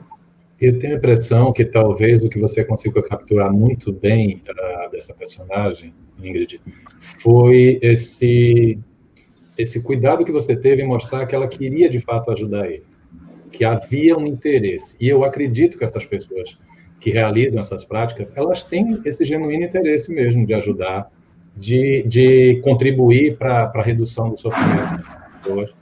Não falo de algumas, porque eu acho que são mau caráter mesmo, mas eu acho que uma boa parte tem interesse mesmo em cuidar, certo? Então, que aí eu acho que a grande diferença eu acho que é pensar entre o efeito e a intenção. A intenção pode ser das melhores, mas o efeito pode ser catastrófico para a existência das pessoas. E eu acho que você colocou na personagem essa intenção do cuidado. E eu acho que por isso que foi tão... Eu não gosto muito da ideia de realista, mas vou usar essa na falta de uma palavra melhor, foi tão realista a construção. Independente de você conhecer pessoas assim, você se colocou na posição de alguém que quer ajudar, que quer cuidar. Mas sabe aquela pessoa que quer cuidar tanto, que sufoca? Eu acho que é um pouco isso que acaba acontecendo, né? Você vai cuidando, mas você, em determinado momento, você superou o desejo do outro. Você colocou o seu desejo de cuidar sobre o desejo do outro de ser cuidado. Acho que isso talvez um elemento que você puxou muito bem da construção dessa personagem. Inclusive, é uma indicação do próprio Eduardo, ele sempre me dizia isso, ele dizia, Ingrid, não pense nela como vilã, porque ela acredita nisso, ela acredita veementemente na cura gay, ponto. Então, Eduardo sempre dizia isso, ela acredita, ela faz porque ela realmente acredita, né? E aí a gente vai escutando o diretor roteirista, o diretor, pede ajuda aqui no preparador e vai, né, trabalhando aí para chegar nesse resultado final. Maravilha. Mais uma pergunta aqui do Fernando Guilherme Llanos Guzmán, que eu acredito que não é brasileiro, que ele tem feito alguns comentários em outros idiomas aqui, eu acho que foi ele. Quando de pesquisa eles usaram da construção do roteiro na temática da... Ok, eu vou traduzir do portunhol que ele escreveu aqui. A ideia é que o quanto que vocês fizeram de pesquisa para exatamente construir esse roteiro. Eu acho que é mais basicamente para o Eduardo, né? Como é que, além da própria experiência, que pesquisas você realizou para poder pensar essa questão desse tema psicorreligioso? Veja, eu não sou psicólogo, obviamente, tenho formação jurídica, mas até pelo fato de ser cristão e ainda ser cristão, apesar de tudo, é um tema que sempre me interessou, esse conflito entre sexualidade e doutrina cristã. Inclusive, tem um texto sobre isso, de interpretação bíblica. Eu não sou teólogo, mostrando que, na verdade, não é exatamente como as pessoas, algumas poderá não ser verdade exatamente como as pessoas, a maciça maioria dos cristãos falam em relação ao tratamento bíblico da homoafetividade. Então, eu já vinha de uma escola pessoal longa de estudo da transversalidade entre religião, sexualidade e gênero. Tá? E aí eu li Judith Butler, que é a questão da construção social dos gêneros, Simone de Beauvoir, e, enfim, Ben, que fez o inventário dos gêneros a partir não do binarismo macho-fêmea, mas, enfim, de uma série de nuances, para descobrir o que era natural, o que não era natural, o que poderia ser criação de Deus sendo natural e o que poderia ser desvio não sendo natural. Então, assim, isso se confunde com a minha própria vida, tá? Foram estudos pessoais, o roteiro saiu muito cheio de detalhes e de pontos, porque, na verdade, assim, há uma vasta bibliografia que eu li, independentemente do filme, não é, anexado a 3 fatos reais que de fato existiram, mas que as palavras de Eleonora fui eu que as pus na boca da personagem, de modo a mostrar alguém cega pelo religiosismo, mas, entre aspas, afetivamente disposta a acolher um ser humano considerado por ela doente, a princípio, e depois endemoniado, quando as terapias não funcionaram, posteriormente. Então, isso é uma vivência de vida, assim. Foi muita coisa lida, tanto que eu estou escrevendo em Direito um livro, Tutela Jurídica da Sexualidade e dos Gêneros. Então, na verdade, isso tem muito a ver com a minha construção pessoal, enquanto pessoa, enquanto professor de direitos humanos também. Perfeito. E é interessante que você colocou algumas questões que a gente precisa também reforçar, né, que, infelizmente, a gente precisa repetir, que a Organização Mundial de Saúde, na década de 90, em 1990, já retirou esse termo, inclusive, que a Leonora fala no seu discurso, e que as pessoas que ela, de algum modo, está representando artisticamente, falam, que é a ideia do homossexualismo, né? Então, esse termo ele já não é um termo utilizado na literatura científica, assim como também a própria compreensão da homossexualidade como doença. Então, a própria literatura científica já reconhece isso e a gente precisa, infelizmente, reafirmar isso aqui mais uma vez. E aí eu queria poder tocar um pouquinho também, a gente a pensar sobre o espaço da psicoterapia, né? E esse termo cura, porque a gente fica muito provocado a pensar quais são, aí como psicólogo e como profissional que trabalha nessa área, qual é a expectativa que as pessoas têm com a psicoterapia, né? Isso é interessante, ou seja, como é que a família, porque me dá uma sensação na construção da narrativa do Mateus, que não é só um desejo dele, tem um encaminhamento da família, como acontece muitas vezes na adolescência, que é um encaminhamento, não é nem de vontade própria, que tratam esse problema como uma questão de cura, de necessidade de cura. Como se a psicoterapia fosse para isso, né? A psicoterapia não tem objetivo de cura. E a própria noção de cura, quando a gente fala de cura, o verbo curar é utilizado, por exemplo, para a gente pensar na produção de um queijo. Um queijo curado não é um queijo que se retira alguma coisa, é um queijo que se coloca alguma coisa. No processo psicoterapêutico, a ideia é essa. Imagina se a gente chega numa sociedade racista como a nossa, uma pessoa negra que sofre a experiência do racismo, procura a psicoterapia e na psicoterapia se propõe a cura dessa pessoa e responder àquele sofrimento a partir da ideia do embranquecimento. Poderia ser, nessa lógica de construção de processo psicoterapêutico, poderia ser uma saída, mas será que a gente pode imaginar isso como possibilidade? Eu acho que é da mesma forma que a gente não pode imaginar e não pode aceitar que haja tratamento para aquilo que não é doença, né? Então, acho que é um pouco isso, a gente poder pensar o que é que as pessoas esperam da psicoterapia. E aí fica para a gente a expressão máxima dessa tradição, né, de pensar que a psicoterapia é entregar nas mãos do psicoterapeuta a resolução dos nossos problemas. E pode ser o contrário. Pode ser que o psicoterapeuta, efetivamente, no exercício da sua profissão, faça eclodir esses problemas que estão sobre um véu e que só apareçam os sintomas, e não, de fato, aquilo mais profundo. E meu psicólogo, ele até funcionou um pouco como consultor técnico ad hoc.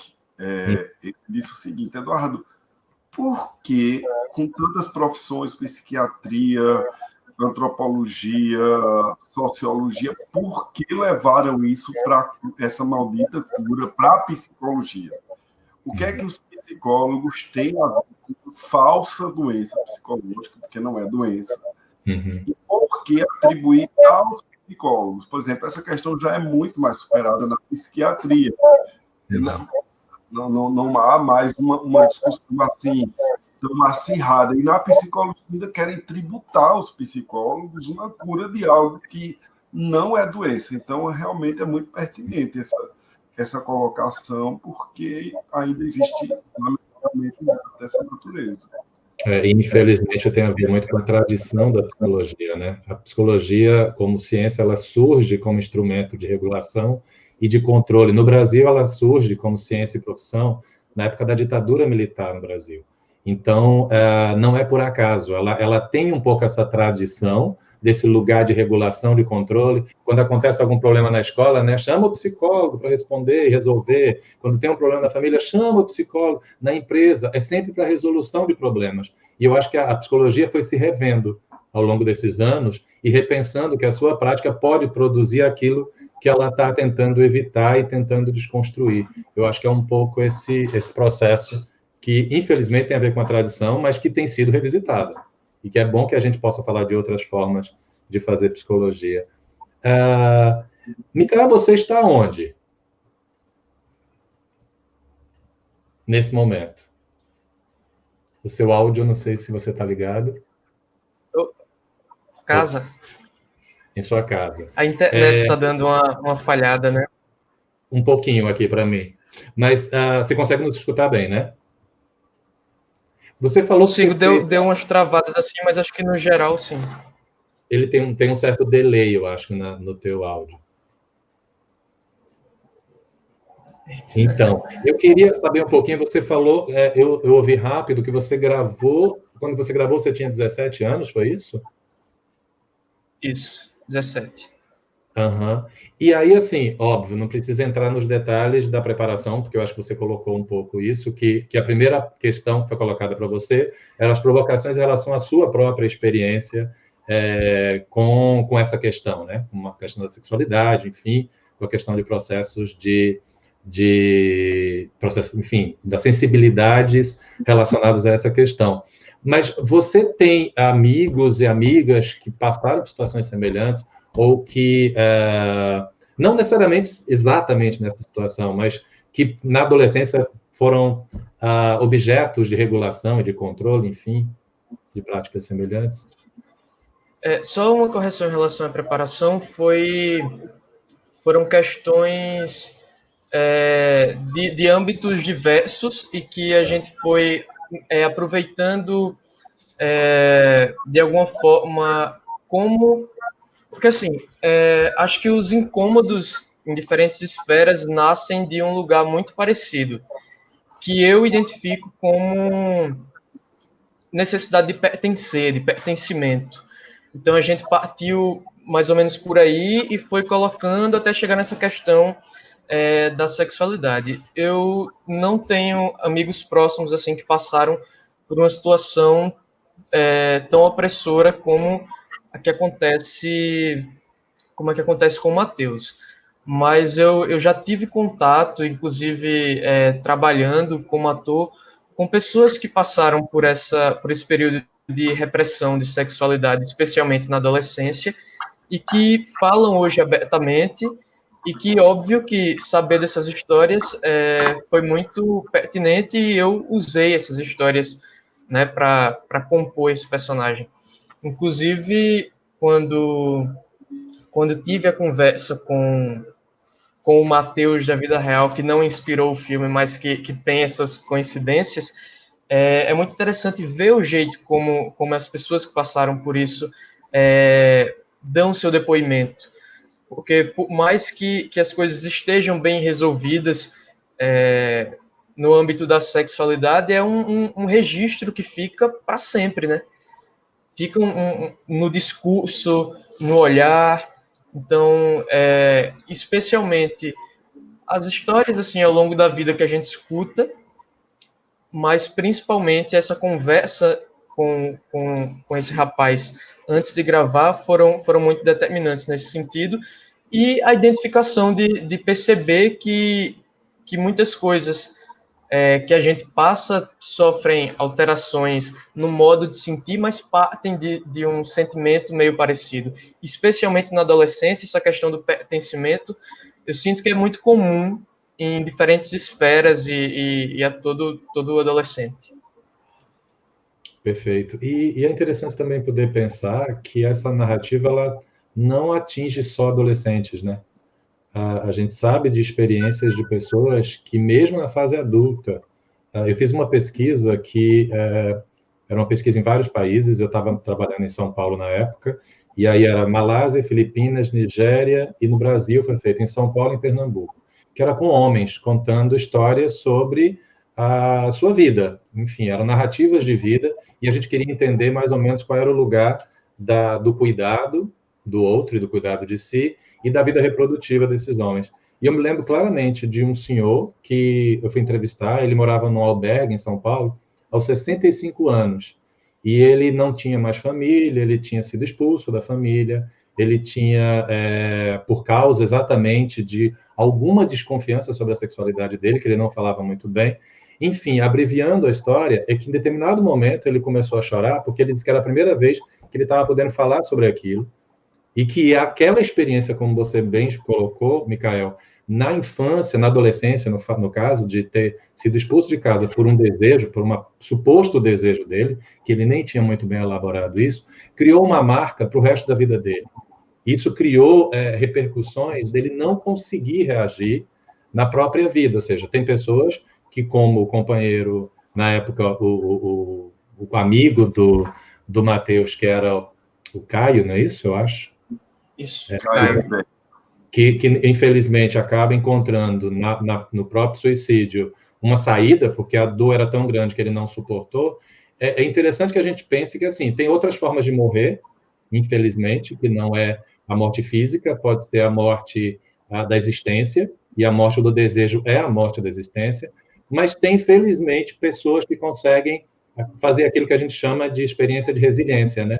De poder encontrar outros caminhos e outras formas de responder a esse sofrimento que o torna, inclusive, objeto de luta, e não de sofrimento. É transformar, de algum modo, o luto do desejo, num determinado momento, na possibilidade de luta e transformação e construção de outro projeto de sociedade.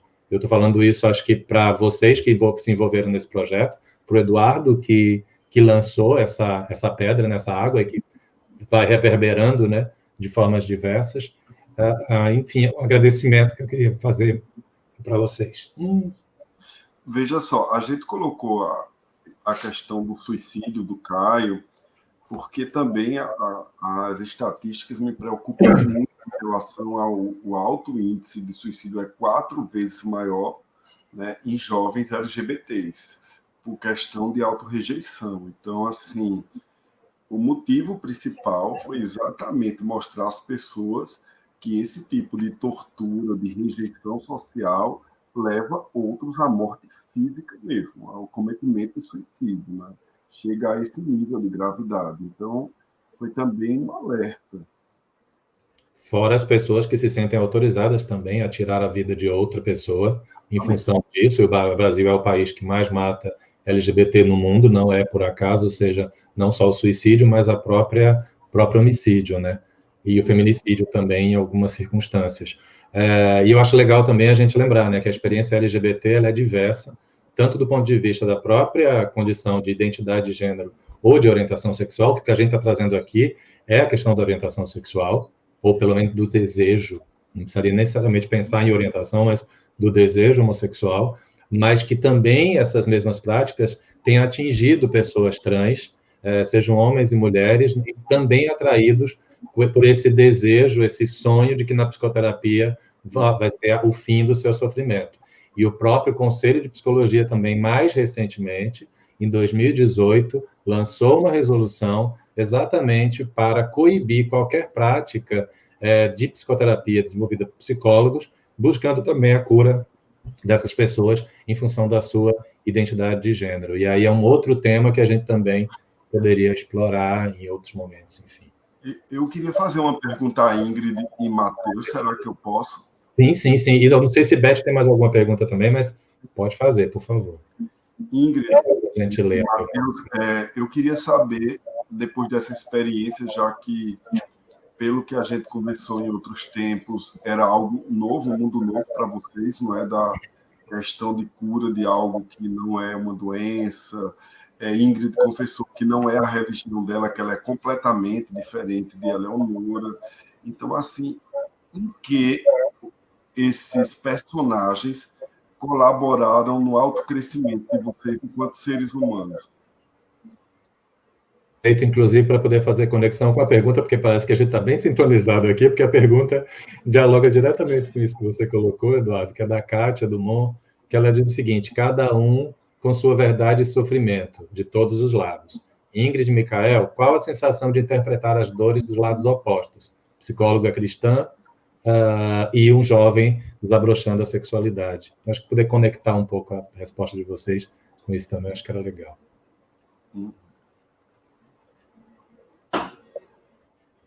Quem quer começar? Gente, desculpa, eu não consegui pegar a pergunta, deu uma travada aqui. Ok. Eduardo, você pode... pronto, está na tela agora, não sei se você consegue ver. E a minha seria em que essa experiência mudou, evoluiu os seres humanos, sabendo que essas realidades existem que maltratam tanta gente, por exemplo.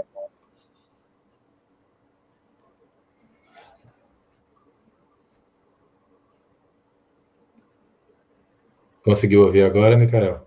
Ouviu, Micael? Ops. Acho que ele caiu. Enquanto ele vai... Consegui ouvir a pergunta, caiu só no final. Eu acho que dá para justamente conectar, né? A questão que Kátia Dumont fez. Beijo, Kátia, querida. Beijo, Kátia. E que Eduardo também fez. O que eu digo, assim. Em nenhum momento tem essa identificação, não é? E, começando pela pergunta de Kátia, né? Não tem nenhuma identificação. E, por exemplo, o professor Benedito estava falando, né, a questão esse termo não existe mais, faz anos, né? E quando eu li homossexualismo no roteiro, meu ouvido doeu.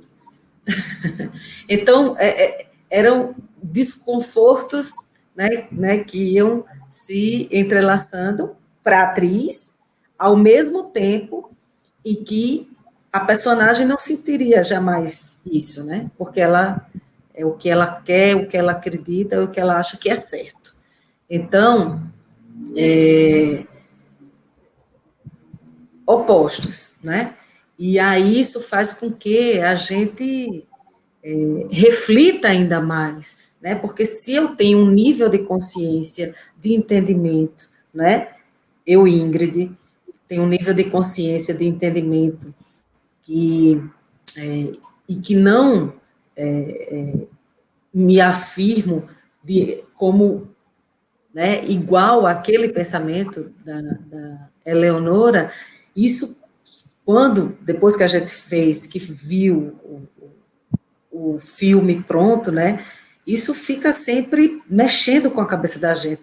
Cada vez que eu assisto, eu digo, meu Deus, né, e traz cada vez mais essa reflexão, que é de extrema importância, né, que eu estava falando, eu acho que essa semana, que não é só a reflexão, né, é uma provocação e que vem o debate, que é o que a gente está fazendo agora. Então, todo esse personagem que me instigou, né, que fez com que eu fosse desafiada para chegar e montá-lo e mostrá-la, né, no caso a Eleonora, traz para a Ingrid, né, para mim, né, uma maior sensibilidade, entendimento, de respeito, de refletir, de falar, de conversar, de debater, né, em relação ao outro, ao direito do outro, ao amor que o outro sente pelo outro. Então, assim, isso não vai estancar, né? Isso não estancou, né? O filme e Eleonora não é mais um personagem, é um personagem que faz isso, que mexe, que me tira do sério e diz assim, não, eu não consigo, eu acho que ninguém consegue, independente de que lado esteja, assistir esse filme e ficar sem nenhuma reação, né?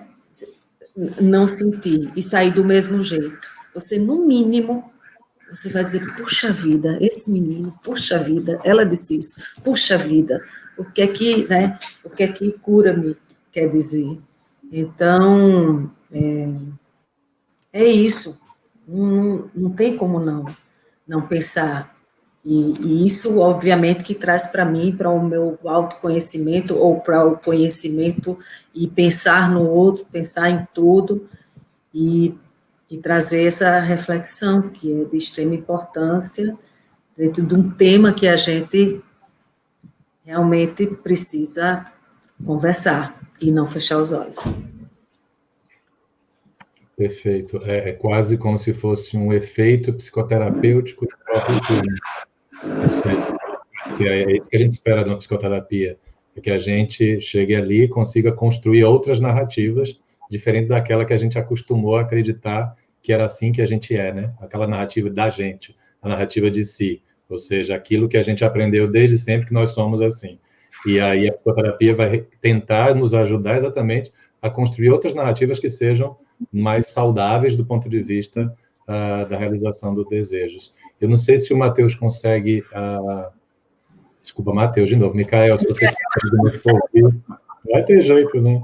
Está terminando e ainda estou chamando Micael de Matheus. Micael, você consegue ouvir bem a gente? Não, né? Oi? Oi. Então, você quer comentar um pouco sobre isso que a gente está falando, um pouco assim, o que é que você aprendeu e como que você, de algum modo, também leva esse filme para a sua vida e como é que ele transformou algumas das crenças que você tinha, enfim.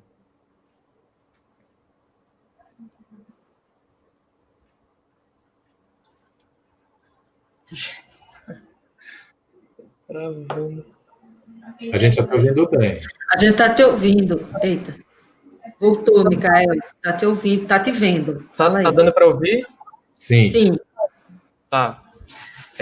Eu acho que esse personagem se despertou muito um lugar de compreender, sabe?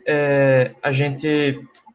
Todo o universo do filme tá num lugar muito distante de mim, muito distante de Ingrid, e eu acho que me colocou desde a primeira vez que eu li o roteiro, muito no lugar de compreender, no lugar de empatia. e que eu acho, assim, de extrema importância, especialmente, assim, pela idade com que eu fiz o curta. Você tá nesse período de construção de identidade e essa empatia fazer parte, né, dessa construção num tema urgente, um tema muito importante. E eu acho que fica, assim, sempre um tom de reflexão, toda vez que vejo o filme, toda vez que relembro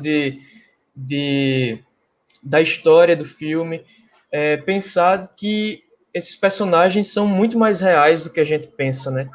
Então, eu acho que esse lugar de empatia e compreensão foi o que acompanhou durante e que fica até hoje. Maravilha. Eu não sei se tem mais alguma pergunta, a gente já está bem avançado na hora, mas eu queria aproveitar só para ler alguns dos comentários também elogiosos do trabalho de vocês. Eu acho isso muito interessante, que a gente possa falar sobre... Para você aí. Mas, assim, parabéns aos três. A Simone Elis fala aqui para a gente. A Carol Carvalho fala parabéns pelo maravilhoso roteiro, gratidão pela entrega de Ingrid e Micael. Maviael Ribeiro Júnior, que diz que Ingrid Drigueiro é maravilhosa, que o Micael é o ator revelação do cinema paraibano.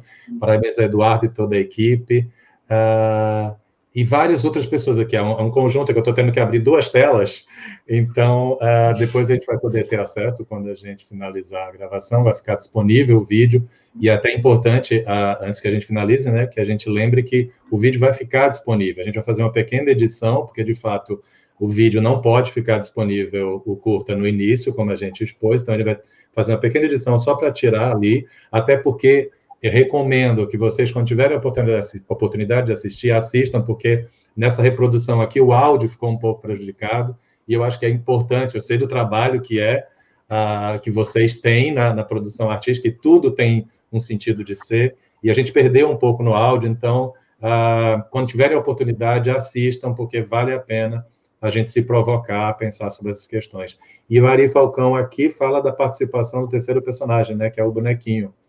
Exatamente. Essa foi a pergunta da noite em termos de percepção. Existe o terceiro personagem, de fato, né? O bonequinho lá, ele é um instrumento usado para desenho, onde você manipula e cria uma realidade paralela no desenho. E a ideia era exatamente, eis aí o terceiro personagem, né? E a ideia era passar para o público o poder de manipulação que uma profissional equivocada tem sobre uma pessoa em situação de vulnerabilidade psicológica ou social. Então, o bonequinho representa as dores de Mateus, não é? Através de um poder de manipulação da psicóloga. É o nosso terceiro personagem. Eu quero aproveitar e mandar um beijo para Ari Falcão, que é meu esposo. Olá, Beijo, amor. Gostei da pergunta, olha aí, eu não sabia. Ele participou indiretamente do filme, ele estava lá, torceu. É um cara muito massa. Que maravilha. Não, e é interessante que quando a gente coloca um elemento desse numa cena, né, tem as projeções também das pessoas que vão colocar outros significados também nesse bonequinho, né? Porque quando eu vi, eu pensei muito na ideia do marionete, assim, um pouco ele faz o que você quer que ele faça. Então, você articula ele, você ordena o que ele vai fazer, qual é a posição que ele vai fazer. Por mais que ele seja flexível, é você que está operando, né? Então, é um pouco esse risco que a gente tem de, ao querer ajudar alguém, a gente não pode manipulá-lo.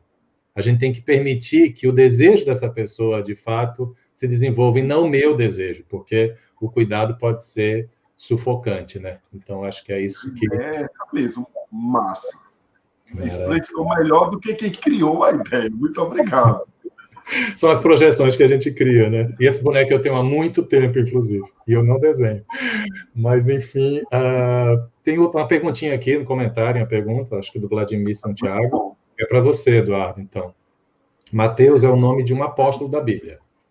Isso, não foi por acaso, né? Inclusive, tanto o filme Osana nas Alturas tem nomes bíblicos, uma trans maravilhosa, que é a Dani Barbosa, que participou, ela é Jezebel, lá em Osana, o próprio Osana é hebraico, e a forma que eu tinha de trazer a fonte teológica da liturgia de Eleonora seria batizando o paciente, né, o personagem de Mateus. E é muito comum também no meio evangélico se usar nomes bíblicos dos filhos. Entraria mais verossimilhança à história. Então, tudo casou direitinho. Não é? Em relação à questão da pombagira, no exorcismo,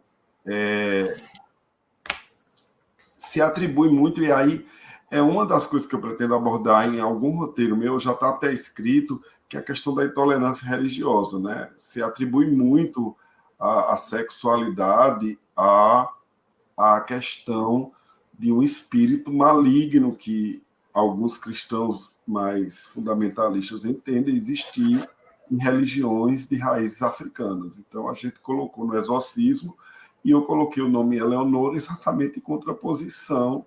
Foi essa a ideia, mas isso assim muito subliminar, alguém percebe sempre, isso é muito bom. Maravilha. Já são 10 horas, eu não sei, Beth, se tem mais alguma pergunta. Maria do Amparo Santos fala sobre o tema, né, que é um tema perfeito para sacolejar as estruturas dos preconceituosos. De fato, Maria do Amparo, a única coisa que eles não suportam é o prazer, então é ótimo que a gente possa provocar, e eles precisam de cura, de provocação. Muito bom. Ok. Então, Beth. Não, assim, toda edição do canal, a gente fica dizendo, não, a gente não passa de 2 horas, não passa de 2 horas. Tem chegado sempre às 3, né? Mas como essa questão cultural, a gente está se policiando para isso, né? Mas assim, a gente está chegando literalmente às 2 horas, né, de exibição, de debate, e isso é muito bom, porque, assim, ao meu ver, as pessoas estão fazendo essa interação, então, essa proposta do canal, de não só fazer um monólogo, mas um diálogo, não só entre as pessoas que estão participando, mas quem está aqui na plateia, isso é muito bacana, né? Porque, assim, há uma interação, né? Tem gente aqui xingando a psicóloga. Se a Eleonora passar hoje na esquina, ela pega aqui em João Pessoa, viu? Por favor, Eleonora, se esconda. Mas, enfim, eu acho Estou em casa, todo mundo tem que ficar em casa. É verdade. Mas eu acho que a gente conseguiu cumprir, né? Eu gostaria de pedir que vocês fizessem as considerações finais, mas, assim, de antemão, em nome do canal Social em Foco, não sei se Marcela já está chegando por aí, deixa eu ver se Marcela vai entrar ainda, mas, assim, quero agradecer em nome do canal, né, e dizer que, assim, esse espaço é um espaço aberto, e agora, mais do que nunca, com essa disponibilidade do canal para um dia específico para a cultura, eu acho que a gente vai ter muita coisa para debater, seja no campo do cinema, do teatro, da música, né? Então, assim, e claro, eu acho que, assim, valorizar a produção, né? E a produção boa, e a produção da terra, e a produção que está querendo se mostrar, né? Então, eu acho que, assim, você ter conseguido encontrar em Micael esse Mateus, Eduardo, foi, assim, um achado, né? Um achado, assim, é muito bom, eu fiquei o tempo inteiro, assim, meu Deus, esse cara é muito bom, esse cara, nossa, tá começando assim, imagine daqui a algum tempo, quando ele tiver, né, com alguns anos de estrada. Obrigado, professor. Mas eu quero deixar você com as considerações finais, eu vou sair um pouquinho para ver se eu consigo chamar a Marcela para ela dar a boa noite de 2021, tá?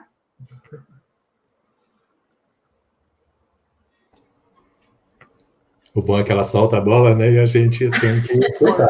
Vamos lá, quem quer começar? Eu posso começar. Eu quero mandar um beijo para Vladimir Santiago, amigo nosso, ator, Maria do Amparo também, uma querida atriz, contracenei com o Amparo em 94, maravilhosa, e todos que estavam aí assistindo a gente, mandando seus recadinhos, eu agradeço demais, demais mesmo, não é? A ao canal também, Beth, mais uma vez me convidando. Eu estive aqui já com Bacurau, agora com Cura-me. É sempre bom a gente, né, trazer os diálogos, as conversas, as provocações, né? Eu acho isso massa, importantíssimo. Agradecer também ao professor Bené, muito bom lhe conhecer, muito prazer. Povo que eu gosto de Recife, viu? Penso uma amizade boa com o povo de Recife aí do audiovisual, do cinema. E aos meus queridos, que eu estou morrendo de saudade dessas duas criaturas aí, Eduardo e Micael. Beijo. Obrigada, minha gente, obrigada. Foi ótima a interação, foi massa o nosso bate-papo. Que outras oportunidades venham, viu, Beth? Já estou aqui agradecendo demais, né? Da participação aqui, de poder conversar sobre Cura-me. Obrigada a todos, a todas e a todos.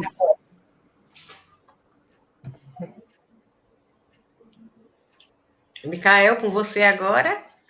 Suas considerações finais. Primeiro, desculpa, gente, pelos problemas na internet, mas aí é coisa que foge do nosso controle. Obrigado, professora Beth, professor Benedito, Ingrid, Eduardo, pela conversa, todo mundo que assistiu. Um beijo para as pessoas que comentaram também, Maiara Santos, grande atriz, Carol, Vladimir, que todas as peças que eu assistia na infância tinha Vladimir Santiago no elenco, marcou muito. Muito obrigado a todo mundo que comentou, que assistiu, que conversou com a gente. Espero voltar mais vezes para falar de outras coisas, outros projetos. Muito obrigado.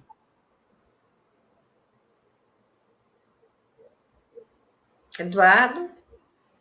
Eu também queria agradecer a oportunidade de falar, prazer de encontrar vocês, conhecê-los, ainda que à distância, né? Mas eu espero que um dia a gente possa se abraçar.